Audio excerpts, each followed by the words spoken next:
Hello बच्चों, आज हम पढ़ेंगे वैद्युत क्षेत्र रेखाएं। चलिए, सबसे पहले मैं आपको बता दूं, हमने इससे पहले वैद्युत क्षेत्र पढ़ा तो मैंने वैद्युत क्षेत्र में बताया था कि वैद्युत क्षेत्र एक इमेजिनरी कॉन्सेप्ट है, एक काल्पनिक कॉन्सेप्ट है। वैद्युत क्षेत्र दिखाई नहीं देता, ठीक है, पर अगर उसको प्रदर्शित करना हो या आपको समझाना हो, जैसे कि आपको समझाना है, आपने कभी नहीं महसूस किया, इमेज नहीं कि वैद्युत क्षेत्र कैसा होता होगा, अलग अलग आवेशों के कारण या अलग अलग आवेशों के निकाय के कारण अलग अलग तरीके का वैद्युत क्षेत्र बनता है।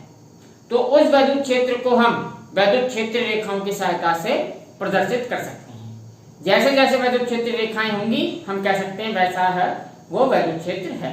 तो इसलिए सबसे पहले हम आज वैद्युत क्षेत्र रेखाएं समझने की कोशिश करते हैं। तो वैद्युत क्षेत्र रेखाएं क्या है? देखिए बेटा, वैद्युत क्षेत्र रेखाएं भी एक काल्पनिक वक्र हैं।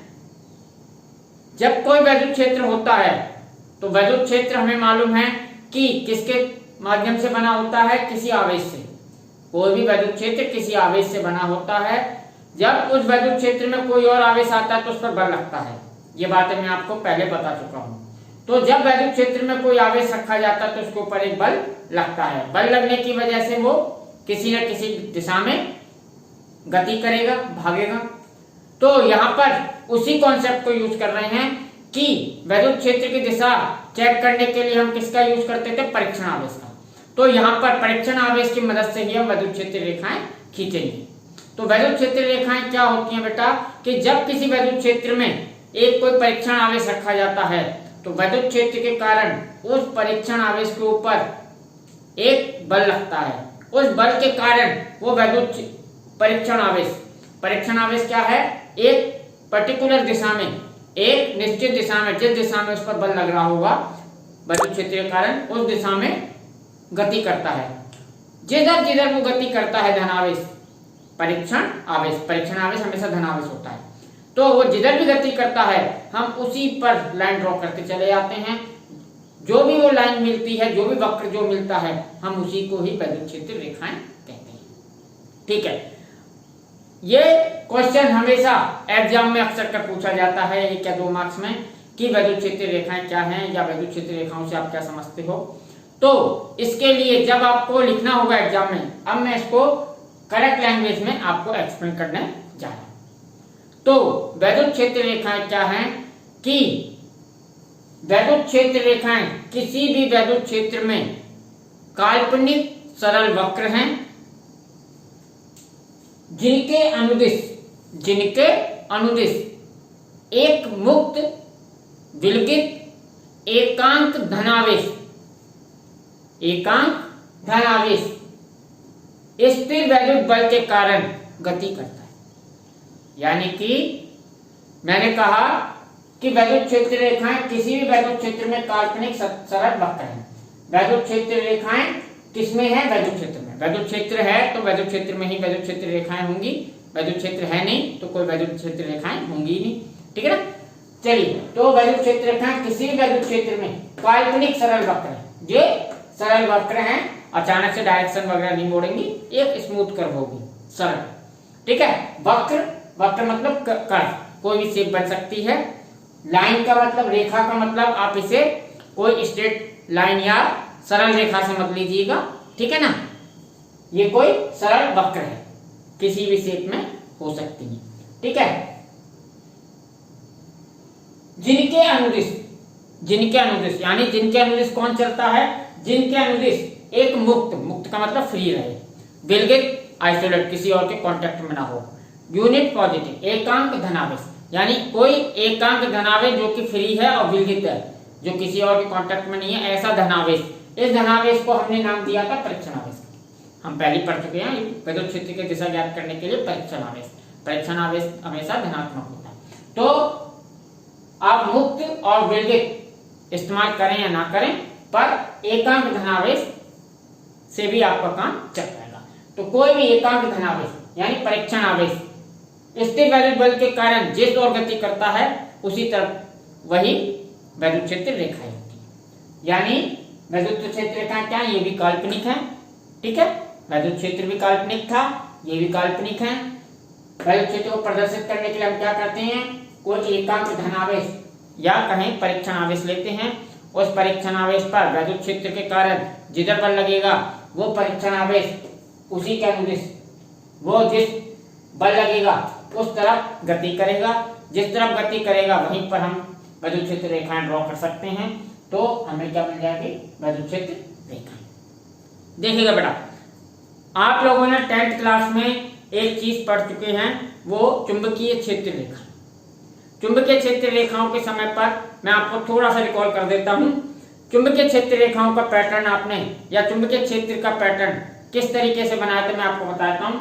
आपने एक एक्सपेरिमेंट याद होगा, एक बार छड़ मैग्नेट एक छड़ चुंबक ली थी, ऐसे घनाकार होती है, ये इसका नॉर्थ पोल है सपोज और ये इसका साउथ पोल है। ये कोई छड़ चुंबक, ये आपकी कोई छड़ चुंबक। छड़ चुंबक चुंबकीय क्षेत्र की दिशा ज्ञात करने के लिए हम क्या इस्तेमाल करते हैं बेटा, कंपास। ओके बेटा, कंपास यूज करते हैं। कंपास को सुई को हम क्या करते थे, इसके पास सबसे पहले इस मैग्नेट को एक पेपर पर लगकर चिपका लेते थे जिससे कि ये इधर उधर हिले ना। ठीक है, अब एक बार फिक्स हो गई, फिर क्या करते थे, हम कंपास रखते थे इसके पास। जैसे हम यहाँ कहीं पर कंपास रखा तो लगभग इसकी सुई अपने आप कुछ ऐसे होती थी, डार्क वाला पोर्शन नॉर्थ और ये साउथ। अगर यहाँ कहीं पर रखा तो ये सुई कुछ ऐसे होती थी, कुछ यहाँ रखा तो ये इस तरीके से। ये निडल है, कंपास की निडल, डार्क वाला पोर्शन नॉर्थ है। ठीक है, ऐसे अगर और भी जगह पर ऐसे पार रखते गए तो ये निडल कुछ ऐसे चलती होती जाएगी, इसकी डायरेक्शन ऐसे बदलती जाती है।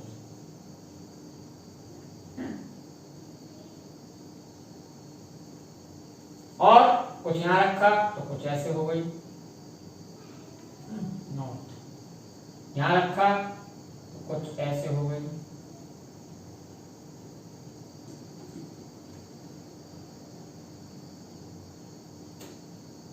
ठीक है, फिर हम क्या करते थे, इसके ऊपर जहां जहां ये थी ये पॉइंटों को लेते चलते थे और ऐसे ड्रॉ कर देते थे जिस तरीके से तो हमें ये जो मिलती थी, ये मिलती थी चुंबकीय क्षेत्र रेखा। ये मिलती थी बेटा चुंबकीय क्षेत्र रेखा। ये 10th क्लास की बातें चल रही है बेटा। ऐसे ही कंपास को नीचे रख के चेक करते तो ये कुछ ऐसे मिलता पैटर्न। अगर और भी जगहों पर दूर रख के चलते तो कुछ ऐसा हो जाता।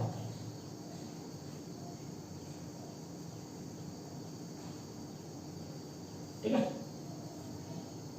हम एरो दिखा देते थे ऐसे कि नॉर्थ से चलती हैं साउथ की तरफ प्रवेश करती हैं, कुछ ऐसा पैटर्न बन जाता है।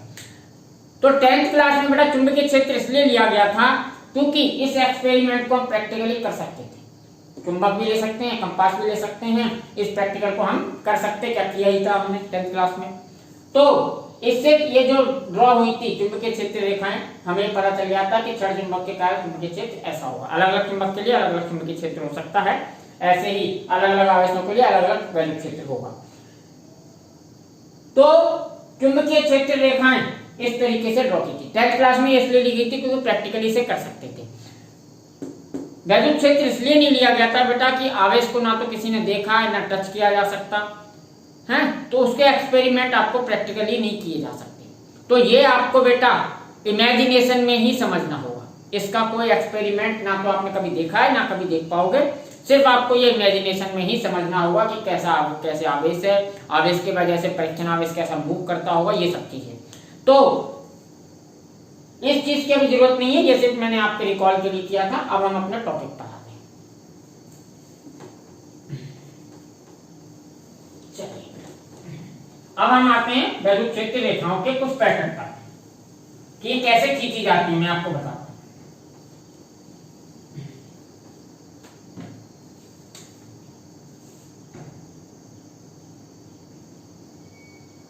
विभिन्न आवेशों के निकाय के कारण वैद्युत क्षेत्र रेखाएं।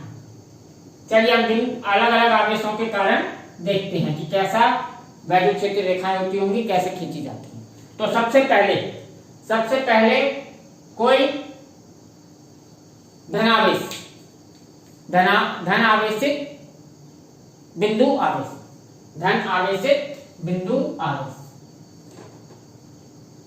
पॉजिटिव बिंदु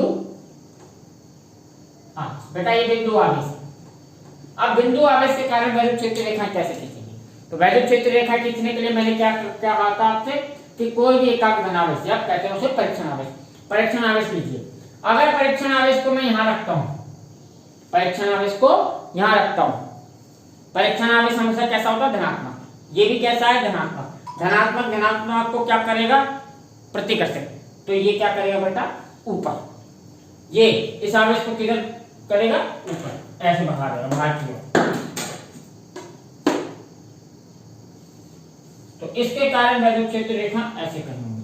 अगर इस धनावेश को या कहें परीक्षण आवेश को यहां रखता तो ये प्लस है, ये भी प्लस है।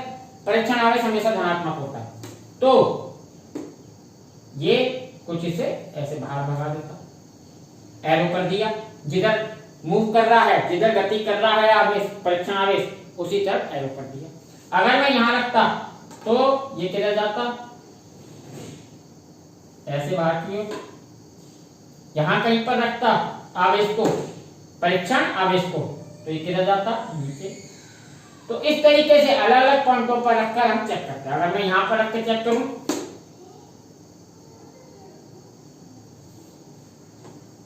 यहां मान लेता हूं, तो ये ऐसे बाहर। अगर यहां कहीं पर रखकर देखूं तो ये कुछ ऐसे। तो ऐसे अलग अलग जगहों पर परीक्षण आवेश रख के चेक करेंगे। जिधर भी परीक्षण आवेश भागेगा उसी को हम उसी तरफ ये लाइन ड्रॉ करते जाएंगे। ठीक है? अगर इधर कहीं आवेश हो तो कुछ ऐसा। तो ये बिंदु आवेश के कारण ये वैद्युत क्षेत्र का पैटर्न होगा। धनात्मक बिंदु आवेश के कारण वैद्युत क्षेत्र कैसा होगा बेटा? कुछ इस तरीके का।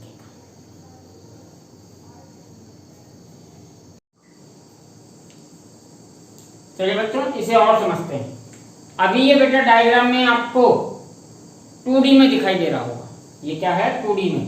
तो आप इसे 2D मत समझिएगा, इसे 3D समझिएगा, क्योंकि वैद्युत क्षेत्र सभी संभव दिशाओं में होता है। सभी संभव दिशाओं का मतलब है बेटा कि ये पैटर्न जो ऐसे ऐसे ऊपर नीचे दिखाई दे रहा है तिरछा, ये सिर्फ 2D में नहीं है, एक तल में नहीं है। ये अंदर बाहर, इधर तिरछा, हर संभव दिशा में है। ऐसे समझिए जैसे कि शिव जी की पूजा के लिए एक धतूरे का फल चढ़ाया जाता है।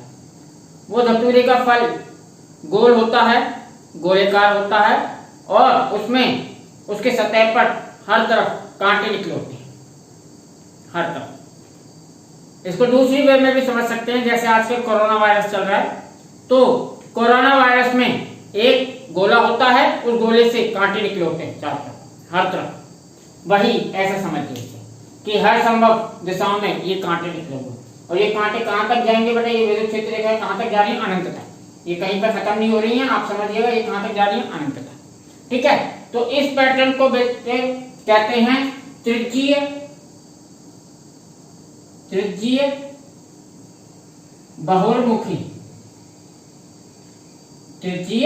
बहुर्मुखी, रेडियल आउटवर्ड। अगर बेटा इस धनावेश को, जो ये धनावेश है, इसे किसी गोले का केंद्र मान लें और इस पर कहीं गोला खींचे, तो ये वैद्युत क्षेत्र रेखा उस गोले की सतह पर हमेशा लंबवत होंगी, याद रखिए। इसलिए इस पैटर्न को नाम दिया गया है त्रिज्यीय बहुर्मुखी। यानी प्लस आवेश को केंद्र मानकर किसी भी त्रिज्या का गोला खींचें, तो ये सब त्रिज्याएं होंगी और ये उस गोले पर हमेशा क्या रहेंगी? लंबवत। तो त्रिज्या हमेशा गोले पर लंबवत होती है, ये आपको पता है। इसलिए इस पैटर्न का नाम दिया गया त्रिज्यीय बहुर्मुखी। चलिए ऋणात्मक बिंदु आवेश के कारण पैटर्न देखते हैं। मान लीजिए ये ऋणावेश, तो बेटा ऋणावेश के कारण वैद्युत क्षेत्र देखने के लिए या वैद्युत क्षेत्र रेखा देखने के लिए हम क्या करेंगे? एक परीक्षण आवेश लिया, उसे किसी बिंदु पर रखा। अगर इस बिंदु पर रखा तो परीक्षण आवेश कैसा होता है? धनात्मक। परीक्षण आवेश कैसा होता है? धनात्मक। तो बेटा ऋणात्मक धनात्मक को अपनी तरफ खींचेगा, इसलिए इसके कारण ये वैद्युत क्षेत्र रेखा होगी कुछ ऐसे होगी। इनका एरो किधर होगा बेटा? अंदर। अगर बेटा इस बिंदु पर वैद्युत क्षेत्र चेक करने का है तो यहाँ पर एक परीक्षण आवेश रखा, ये परीक्षण आवेश किधर आएगा? अंदर। ऋणावेश हमेशा परीक्षण आवेश को अपनी ओर खींचेगा। इसके कारण जितने भी बिंदुओं पर रखूंगा मैं, यहाँ रखा तो बेटा ऐसे ये वैद्युत क्षेत्र रेखाएं किधर होंगी? अंदर की। अगर यहाँ कहीं पर रखा तो ये वैद्युत क्षेत्र रेखाएं बेटा इस तरीके से अंदर की। एरो अंदर, एरो दिखाता है कि परीक्षण आवेश किधर गति कर रहा है। अगर यहाँ कहीं पर परीक्षण आवेश को रखूंगा तो ये इस तरीके से ये ऋणात्मक धनात्मक को अपनी तरफ खींचेगा। यहाँ कहीं पर रखूंगा मान लीजिए यहाँ, तो ये ऋणात्मक आवेश धनात्मक को अपनी ओर खींचेगा। तो कुछ इस तरीके से इसका पैटर्न ऐसा बना।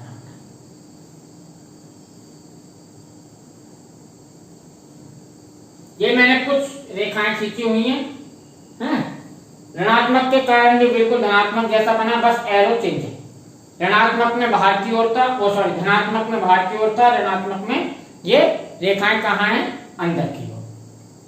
ठीक है बेटा। तो और ये भी बेटा 3D में है, कोरोना वायरस की तरह ये भी कांटे निकले हुए हैं और ये अनंत से आ रहे हैं। ठीक है, वो अनंत तक जा रहे हैं, यूं समझ लीजिए, वो अनंत तक जा रहे हैं, ये अनंत से आ रहे हैं। अभी इसके बारे में और बातें होंगी। ये वैद्युत क्षेत्र रेखाएं अभी मैंने कुछ खींची हैं, आप कहीं भी परीक्षण आवेश रख के वैद्युत क्षेत्र रेखा खींच सकते हो। इस तरीके से अनंत अनंत वैद्युत क्षेत्र रेखाएं खींची जा सकती है। वैद्युत क्षेत्र रेखाओं की संख्याओं की कोई बात नहीं है, कितनी भी वैद्युत क्षेत्र रेखाएं खींची जा सकती हैं किसी भी छोटे छोटे क्षेत्रफल से। ठीक है बेटा। चलिए, तो ये इस पैटर्न को कहते हैं बेटा त्रिज्यीय अंतर्मुखी। इसको कहते हैं बेटा त्रिज्यीय अंतर्मुखी। अंतर्मुखी क्योंकि ये बेटा अंदर की ओर है तो इसे अंतर्मुखी कहते हैं, ये बाहर की ओर है तो इसे बहुमुखी। इसका काफी इस्तेमाल होगा आगे, जब भी वैद्युत क्षेत्र आया करेगा मैं सीधा नाम लिख दिया करूंगा। पैटर्न किसकी वजह से ऐसा वैद्युत क्षेत्र होगा, इसकी वजह से ऐसा। तो इन नामों को भी याद रखिएगा, त्रिज्यीय और समझ के त्रिज्यीय बहुमुखी, त्रिज्यीय अंतर्मुखी। चलिए अब एक और पैटर्न देखते हैं, समान परिमाण परंतु विपरीत आवेशों का निकाल। यानी समान परिमाण के दो आवेशों और उनका विपरीत आवेश हो, यानी एक प्लस हो और एक माइनस हो। तो देखते हैं, मान लीजिए ये प्लस है और ये आवेश है माइनस। ये कोई निकाय है, यहाँ सिंगल आवेश थे, एकल आवेश थे, ये अब निकाय बन गया। तो यहाँ पर देखिएगा बेटा, अगर मैं इस बिंदु पर कहीं पर परीक्षण आवेश रखूं, इस बिंदु पर परीक्षण आवेश चेक करूं वैद्युत क्षेत्र रेखा खींच के ना, तो ये प्लस वाला इसे प्रतिकर्षित करेगा बाहर की ओर ऐसे, और नेगेटिव वाला इसे अपनी ओर खींचेगा। तो ये परीक्षण आवेश कुछ ऐसे चला जाएगा। अगर मैं यहाँ कहीं पर रखूं तो ये प्लस वाला इसे इधर कहीं भगाएगा और माइनस वाला इसे अपनी तरफ खींचेगा। तो इसका पैटर्न कुछ ऐसा हो जाएगा, और हो तो ठीक है, यहाँ कहीं पर हो प्लस वाला इधर भागेगा, माइनस वाला तरफ खींचेगा, रिजल्टेंट कुछ ऐसे हो, कुछ ऐसे। ठीक है बेटा। यहाँ और भी खींचना चाहें तो आप और खींच सकते हैं, नेगेटिव तारी होंगी, पॉजिटिव से बाहर निकलेंगे, और बड़ा खींचना चाहें और बड़ा खींच। ये बेटा ऐसे ऐसे आकर मिल जाती है। ये हमारा पेपर छोटा पड़ जाता है ना, तो हम इस तरीके से क्रॉस दिखा देते हैं, किताबों में इस तरीके क्रॉस दिखा देते हैं। पेपर छोटा होता है तो पूरा नहीं दिखा पाते हैं। प्लस से निकलते हुए और माइनस की तरफ आते, ये कुछ समान परिमाण के परंतु विपरीत आवेशों के निकाय के कारण वैद्युत क्षेत्र। ठीक है ना, इस पैटर्न को ठीक से समझिएगा। आप अपने आप इमेज कीजिएगा कि आवेशों को कहीं पर रखा जाए तो कुछ इस तरीके से आएंगे। यहाँ कहीं पर रख दिया जाए तो प्लस भगाएगा, माइनस खींचेगा, कुछ ऐसे आ जाएंगे। चलिए एक और है, एनसीईआरटी में दे रखा है, दो समान आवेशों का निकाल। दो समान आवेश, समान आवेश मतलब परिमाण में भी समान और ध्रुवता वाइज, यानी दोनों धनात्मक हो या दोनों ऋणात्मक। तो मैं धनात्मक ले लेता हूं पहले, दोनों धनात्मक। तो बेटा अगर मैं यहाँ पे परीक्षण आवेश रखूं Q0 को, तो ये भी प्लस भी भागेगा, ये भी भागेगा, इसका कुछ रिजल्ट ऐसे हो जाएगा, ये भी भगाएगा भाग, ये भी भगाएगा, परीक्षण आवेश भी कैसा होता है धनात्मक, ये भी धनात्मक, ये भी धनात्मक, तो कुछ ऐसा जाएगा, कुछ ऐसे जाएगा, और यहाँ कहीं पर रखा हो तो कुछ ऐसे जाएगा, इसका पैटर्न कुछ बेटा ऐसा,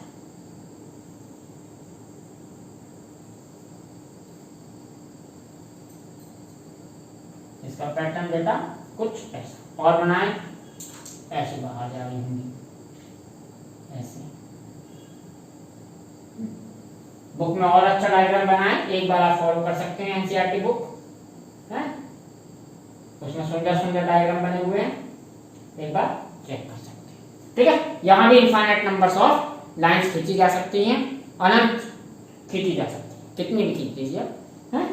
तो ये दो समान आवेशों के निकाय के कारण, ठीक है। इन चार पैटर्न में से कभी भी कोई क्वेश्चन आ सकता है, पैटर्न भी पूछे जा सकते हैं कि बिंदु आवेश के कारण कैसा होगा, समान परिमाण के कैसा होगा, समान आवेशों के कारण कैसा होगा, इस तरीके से। चलिए एक और बात मैंने यहाँ पर लिखी है कि वैद्युत क्षेत्र रेखाओं के किसी बिंदु पर खींची गई स्पर्श रेखा उस बिंदु पर वैद्युत क्षेत्र की दिशा देती है।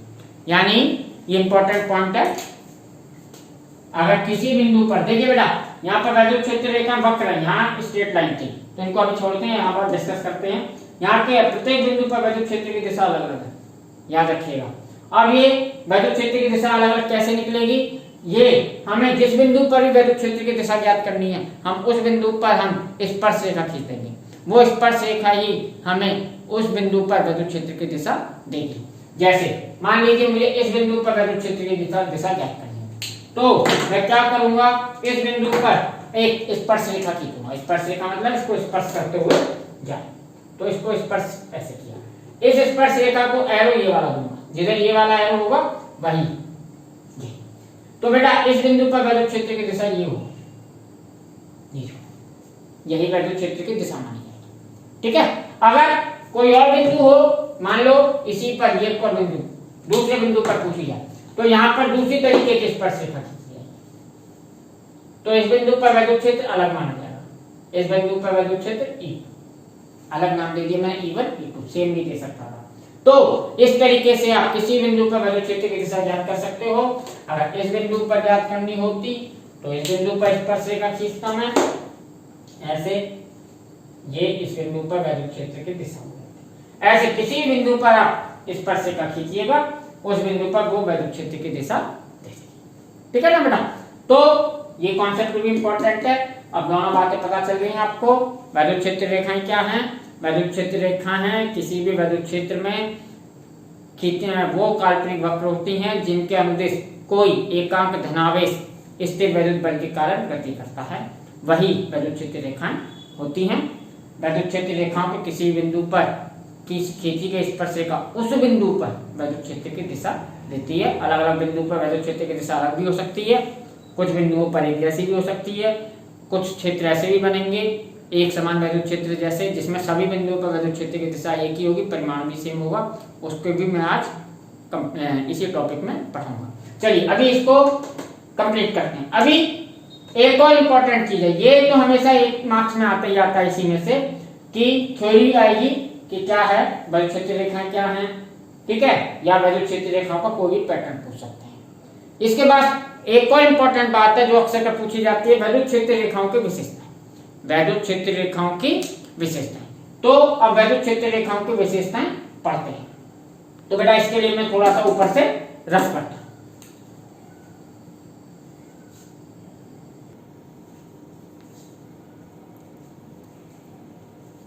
चलिए बेटा अब देखते हैं वैद्युत क्षेत्र रेखाओं की विशेषताएं, इंपॉर्टेंट है, ये भी अक्सर का पूछी जाती हैं। चलिए पहली वैद्युत क्षेत्र रेखाओं की विशेषता यहां से समझिए। यहां देखिएगा बेटा वैद्युत क्षेत्र रेखाएं धनावेश से देखिएगा प्रारंभ हो रही है और कहां तक जा रही है, ऋणावेश की तरफ। यहां देखिए धनावेश से शुरू हुई, जाते जाते कहां गई, ऋणावेश की ओर। तो वैद्युत क्षेत्र रेखाओं के लिए कह सकते हैं कि वैद्युत क्षेत्र रेखाएं धनावेश से प्रारंभ होती हैं तथा ऋणावेश पर खत्म होती हैं, याद रखिएगा। मैं इसको बात को लिख देता हूं, वैद्युत क्षेत्र रेखाएं धनावेश, धनावेश से प्रारंभ तथा ऋण आवेश पर खत्म या समाप्त लिखता हूं, पर समाप्त होती है। पहली बात हुई, इसको बहुत इंपॉर्टेंट है, याद रखिएगा। ये प्लस आवेश से शुरू होंगी और ऋण आवेश पर खत्म होंगी। ये बात तो शुरू हो गई इन दो के लिए, तो ठीक है। यहाँ धन था या ऋण था, यहाँ पर बेटा ऋण है नहीं, ये अकेले आवेश है, तो धन से प्रारंभ हो गई, ये बात ठीक है। धन से ये प्रारंभ हो गई, कहां तक गई? तो मैं आपको बता दूं, ये अनंत तक जाएंगी। कहां तक जाएंगी? अनंत तक। और इस केस में ऋण पर आकर समाप्त तो हो गई है, तो ये प्रारंभ कहां से हुई? तो ये बेटे प्रारंभ होती हैं अनंत से। कहां से होती हैं? अनंत से। तो इस बात को याद रखिएगा कि अगर एकल आवेश हो तो अनंत से अनंत पर खत्म, अनंत पर समाप्त। ये कहां पर समाप्त होंगी? अनंत पर। और ये अनंत से प्रारंभ, ठीक है बेटा, अनंत से प्रारंभ। तो इस बात को मैं इसमें लिख देता हूं, यदि एकल आवेश के लिए वैद्युत क्षेत्र रेखाएं अनंत से प्रारंभ अथवा समाप्त होती हैं। प्रारंभ का केस आए तो नेगेटिव के लिए, समाप्त की बात आए तो पॉजिटिव के लिए। इसको समझ लीजिएगा, यहां लिख देता हूं, एकल आवेश के लिए वैद्युत क्षेत्र रेखाएं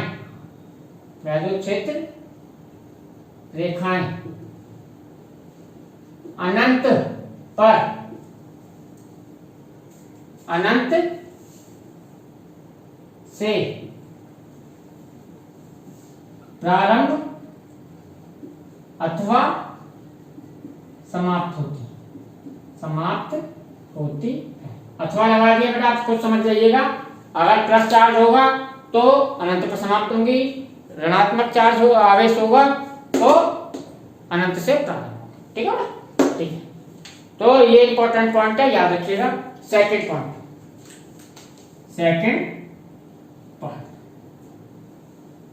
ये सिंपल है। वैद्युत क्षेत्र रेखाएं सतत वक्र होती हैं,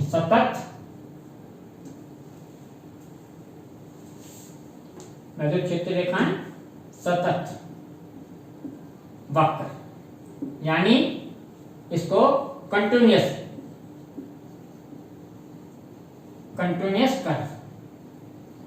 आप समझ होंगे। कहीं पर भी ब्रेक नहीं, कहीं टूटेंगे नहीं, लगातार जाएंगे, कहीं पर ऐसे टूटेंगे नहीं है कि कहीं पर। तो ये वैद्युत क्षेत्र रेखाएं सतत वक्र होती है।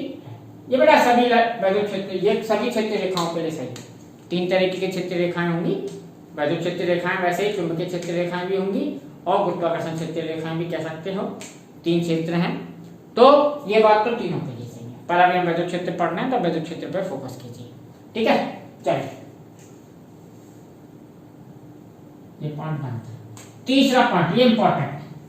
तीसरा पॉइंट है बेटा, 2 वैद्युत क्षेत्र रेखाएं कभी भी एक दूसरे को नहीं काटेंगे, याद रखिएगा। यहां पर एक भी जगह वैद्युत क्षेत्र रेखाएं नहीं काट रही होंगी, 2 वैद्युत क्षेत्र रेखाएं कभी नहीं काटेंगे। 2 वैद्युत क्षेत्र रेखाएं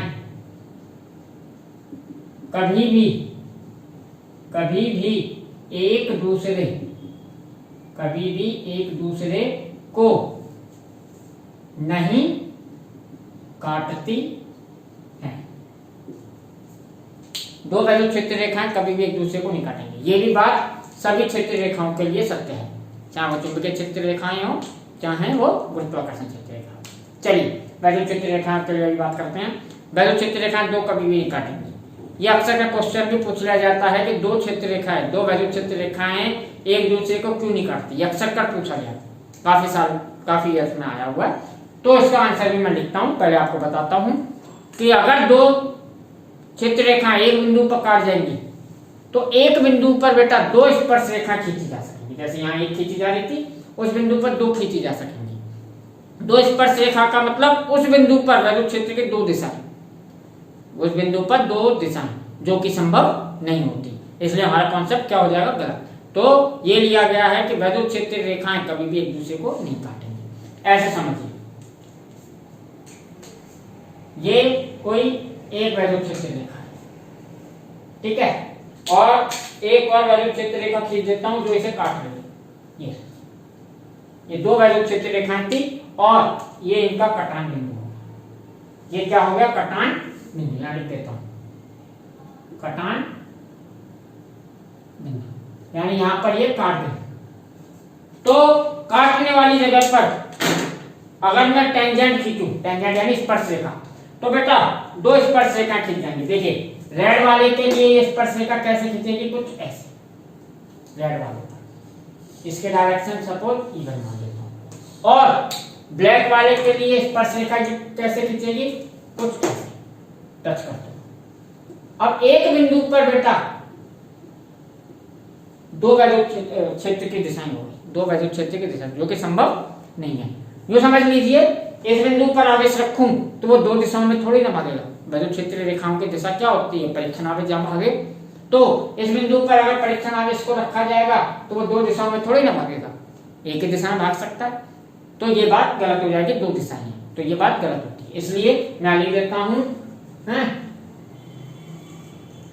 लिख देता हूं दो वैद्युत क्षेत्र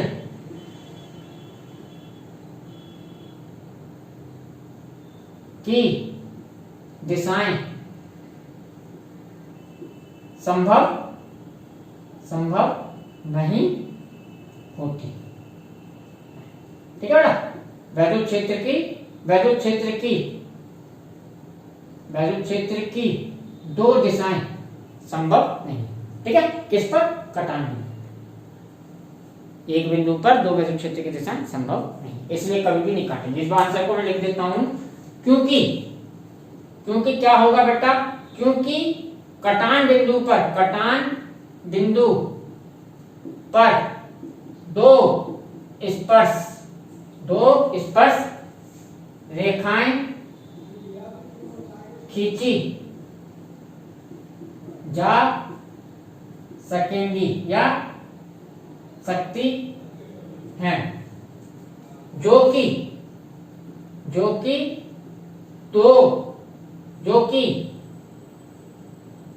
कटान बिंदु पर दो वैद्युत क्षेत्र की दो दिशाएं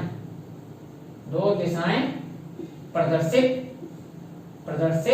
करेंगी, जो कि संभव नहीं। बस ये आंसर लिख दीजिए, जो कि संभव नहीं, क्योंकि कटान बिंदु पर दो स्पर्श रेखा खींची जाएंगी। देखिए बेटा, ये अक्सर उसमें, ये बेटा अपनी एनसीईआरटी में भी एक क्वेश्चन दे रखा है, अभ्यास 1.7। ये क्वेश्चन दे रखा है बेटा, अभ्यास 1.7। अब अभ्यास 1.7 को देखिएगा। अभ्यास 1.7 भी यही है कि दो वैद्युत क्षेत्र रेखाएं एक दूसरे को क्यों नहीं काटती हैं। तो उसका आंसर ये है। ये भी बहुत इंपॉर्टेंट है, याद रखिएगा, अक्सर का एग्जाम में पूछा गया, आप इसे याद। चलिए, फोर्थ प्रॉपर्टी बहुत ज्यादा इंपॉर्टेंट नहीं है। दो वैद्युत क्षेत्र रेखाएं बंद पास नहीं बनाती, या दो नहीं, वैद्युत क्षेत्र रेखाएं बंद पास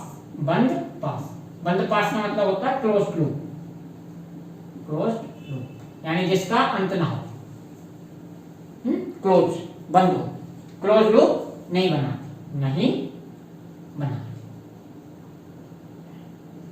ठीक है। ये क्लोज लूप नहीं बनाती बेटा, ये प्लस से शुरू होती है, माइनस पर खत्म होगी। ये बंद पास नहीं बनाती।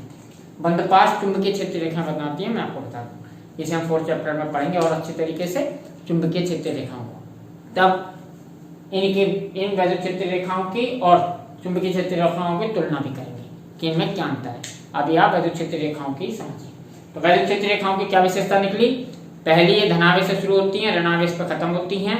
आवेश अगर एक अकेला हो तो ये अनंत से या तो प्रारंभ होती है या अनंत पर खत्म होती है। ठीक है, धनावेश के लिए अनंत पर खत्म होती हैं, ऋणावेश के लिए अनंत से प्रारंभ होती हैं। दूसरी है ये कंटिन्यूअस कर्व है, सतत वक्र है, ये कहीं टूटेंगी नहीं। तीसरा है दो क्षेत्र रेखाएं कभी भी एक दूसरे को नहीं काटेंगे। क्यों नहीं काटेंगे मैंने ये एक्सप्लेन किया है। चौथा दो वैद्युत क्षेत्र रेखाएं बंद पास नहीं बनाती। ठीक है, बंद पास नहीं बनाती। तो ये वैद्युत क्षेत्र रेखाओं की विशेषता हो गई। इसमें से कुछ ना कुछ 2 मार्क्स का आना ही आना है वैद्युत क्षेत्र रेखाओं में से अक्सर। बाकी ये कॉन्सेप्ट भी बहुत इंपॉर्टेंट है। इलेक्ट्रिक फ्लक्स जब मैं पढ़ाऊंगा वैद्युत फ्लक्स, तब आप वैद्युत क्षेत्र रेखाओं के से थोड़ा आपको आइडिया लगेगा। अभी आप अपनी इमेजिनेशन में इनको डालिएगा, हैं, समझिएगा, पढ़िएगा बार बार एनसीईआरटी बुक को। ठीक है, चलिए अब हम पढ़ेंगे एक चीज और है, एक समान वैद्युत क्षेत्र। एक समान वैद्युत क्षेत्र कैसा पैटर्न बनाता होगा, क्या होगा, इसके बारे में पढ़ेंगे। वो भी एक आइडियल कॉन्सेप्ट है। ठीक है, चलिए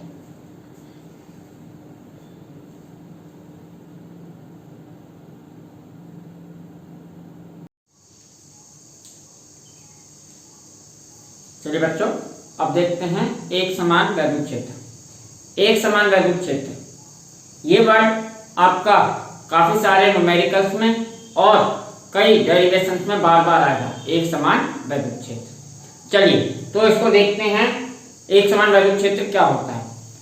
एक समान वैद्युत क्षेत्र ऐसा क्षेत्र होता है जिसके प्रत्येक बिंदु पर वैद्युत क्षेत्र समान रहे। ये भी एक आइडियल कॉन्सेप्ट है कि प्रत्येक बिंदु पर वैद्युत क्षेत्र एक ही रहना चाहिए, परिवर्तित नहीं रहना चाहिए। तो ऐसा वैद्युत क्षेत्र जिसके प्रत्येक बिंदु पर वैद्युत क्षेत्र समान रहे उसे एक समान वैद्युत क्षेत्र कहते हैं। एक समान वैद्युत क्षेत्र का मतलब है कि वैद्युत क्षेत्र का प्रत्येक बिंदु पर परिमाण और प्रत्येक बिंदु पर दिशा समान रहे। सभी वैद्युत क्षेत्रों किसी भी बिंदु पर लिया जाए, उस बिंदु सभी बिंदुओं पर वैद्युत क्षेत्र समान रहे तो उसे हम कहेंगे एक समान वैद्युत क्षेत्र। यह किस तरीके से प्रदर्शित किया जाएगा एक समान वैद्युत क्षेत्र? मैंने बताया वैद्युत क्षेत्र को अभी इसी टॉपिक में कि वैद्युत क्षेत्र को वैद्युत क्षेत्र रेखाओं की सहायता से प्रदर्शित किया जाता है। तो एक समान वैद्युत क्षेत्र को बेटा एक ही दिशा में एक दूसरे से समान दूरी पर स्थित समांतर रेखाओं द्वारा प्रदर्शित किया जाता है। एक समान वैद्युत क्षेत्र को एक ही दिशा में समान दूरी पर, एक ही दिशा में समान दूरी पर और समांतर, ये तीनों बातें होनी चाहिए कि जो भी रेखाएं होंगी वो एक ही दिशा में होंगी, आपस में समांतर होंगी और उनके बीच की दूरी समान है। सभी क्षेत्र रेखाओं की दूरी समान रहेगी तो वो एक समान वैद्युत क्षेत्र को प्रदर्शित करेंगे। जैसे मैं पर दिखाता हूं,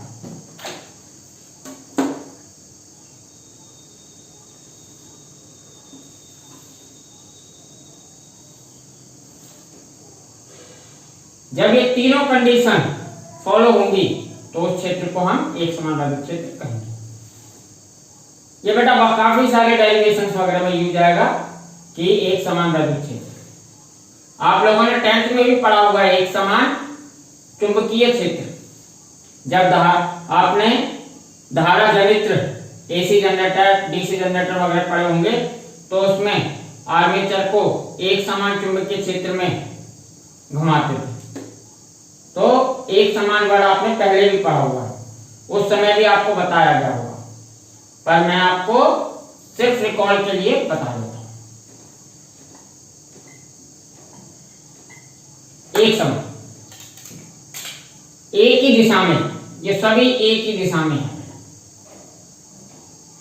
दूसरी, इनके बीच की दूरी समान रहनी चाहिए, समान दूरी पर स्थित, यानी इनके बीच की ये जो दूरी है यहां से लेकर यहां तक या ये दूरी, ये सब दूरियां बेटा आपस में कैसी रहनी चाहिए, समान। और तीसरी बात, ये आपस में समांतर होनी चाहिए। जब ये तीनों बातें पूरी हो जाएंगी तो हम कहेंगे ये एक समान वैद्युत क्षेत्र को प्रदर्शित करते हैं। तो यहाँ पर इन सभी रेखाओं के बीच दूरियां समान हैं। दूसरी बात, ये सभी एक ही दिशा में हैं। तीसरी बात, ये समांतर है। तो ये बेटा एक समान वैद्युत क्षेत्र को प्रदर्शित करते हैं। ये कैसा है? एक समान यूनिफॉर्म इलेक्ट्रिक फील्ड, एक समान वैद्युत क्षेत्र, एक समान वैद्युत क्षेत्र को प्रदर्शित करें। देखिए बेटा, सभी की दिशा एक होनी चाहिए, दिशा नहीं बदलनी चाहिए। अगर मैं एक एरो की दिशा बदल दूं तो ये एक समान नहीं रहेगा। इन बिंदुओं पर, इस रेखा के बिंदुओं पर वैद्युत क्षेत्र की दिशा इधर होगी, इस क्षेत्र की रेखा के बिंदु वैद्युत क्षेत्र की दिशा, इस क्षेत्र रेखा के बिंदुओं पर वैद्युत क्षेत्र रेखा की दिशा उधर होगी। अगर दिशा चेंज हो जाए तो भी वैद्युत क्षेत्र परिवर्तित माना जाता है। याद रखिएगा, परिमाण एक बार को सही भी समान हो, पर अगर दिशा ही बदल गई तो वो परिवर्तित वैद्युत क्षेत्र ही कहा जाएगा, वो एक समान नहीं कहा जाएगा। तो पहली बात ये एक में ही रहनी चाहिए। दूसरी बात मैंने कहा समान दूरी पर होनी चाहिए। समान दूरी पर होना जरूरी है बेटा। मान लीजिए कि मैं इनके बीच में एक लाइन और खींच दूं, अगर मैंने इसके बीच में एक और समांतर लाइन खींच दी तो अब ये एक समान वैद्युत क्षेत्र नहीं रहा। क्यों नहीं रहा बेटा? ये कॉन्सेप्ट है कि अगर वैद्युत क्षेत्र रेखाएं पास पास हैं तो उनका वैद्युत क्षेत्र प्रबल माना जाएगा। किसके कंपेयर में? उस वैद्युत क्षेत्र के कंपेयर में जिसमें वैद्युत क्षेत्र रेखाएं दूर दूर हैं। तो वो जहां पर वैद्युत क्षेत्र रेखाएं पास पास होती हैं वहां वैद्युत क्षेत्र प्रबल होता है। जहां वैद्युत क्षेत्र रेखाएं दूर दूर होती हैं कंपैरेटिवली दूसरे की अपेक्षा हैं, वहां पर चुंबकीय वैद्युत क्षेत्र कैसा रहेगा? दुर्बल। तो यहां देखिएगा, यहां इतने डिस्टेंस में 1 2 3 वैद्युत क्षेत्र रेखाएं आ गई। यहां समान दूरी में ही 1 और 2 ही वैद्युत क्षेत्र रेखा है। तो हम यहाँ कहेंगे यहाँ दुर्बल वैद्युत क्षेत्र है, यहाँ क्या है? दुर्बल वैद्युत क्षेत्र, और यहाँ कैसा हो जाएगा? प्रबल। तो ये एक समान नहीं है, ये कैसा हो जाएगा? प्रबल वैद्युत क्षेत्र। तो बेटा ये दोनों समान नहीं है। तो इन के रेखाओं के बीच की दूरी भी सब जगह समान होनी चाहिए, तभी हम कहेंगे एक समान वैद्युत क्षेत्र। ठीक है, चलिए मैं इसको हटाता हूं, ज्यादा लंबा टॉपिक नहीं है ये। तो एक समान वैद्युत क्षेत्र के लिए ये सभी एक ही दिशा में होनी चाहिए। ठीक है, समान बीच की दूरी समान होनी चाहिए और एक ही दिशा में सबकी संरेखित हो, सभी एक दिशा में ही हो। अगर मैं एक और वैद्युत क्षेत्र कुछ ऐसे बना दूं,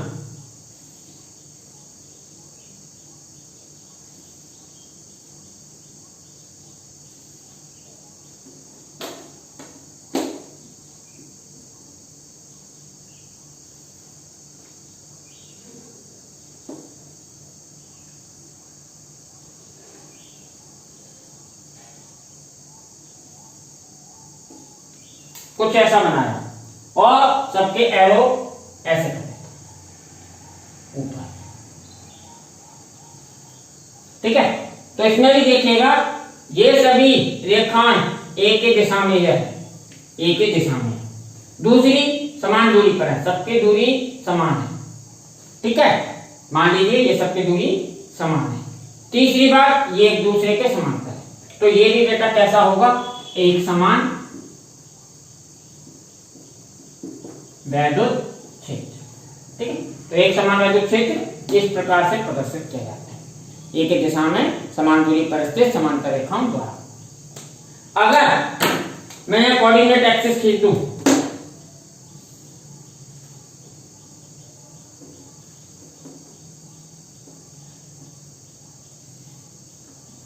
ये कोऑर्डिनेट एक्सिस, ये मान लीजिए एक्स एक्सिस है और ये वाई एक्सिस है। तो मैं ये कहूंगा कि ये एक्स दिशा में एक समान वैद्युत क्षेत्र है। किस दिशा में है? एक्स दिशा में। देखिएगा यहाँ इनका एरो है वही, ये एक्स दिशा में एक समान वैद्युत क्षेत्र है। वाई दिशा में लेना होता तो ऐसे होती सारी खड़ी खड़ी और उनका एरो किधर होता? वाई। ठीक है, इसी तरीके से अगर इसके लिए मैं कोऑर्डिनेट एक्सिस बनाऊं,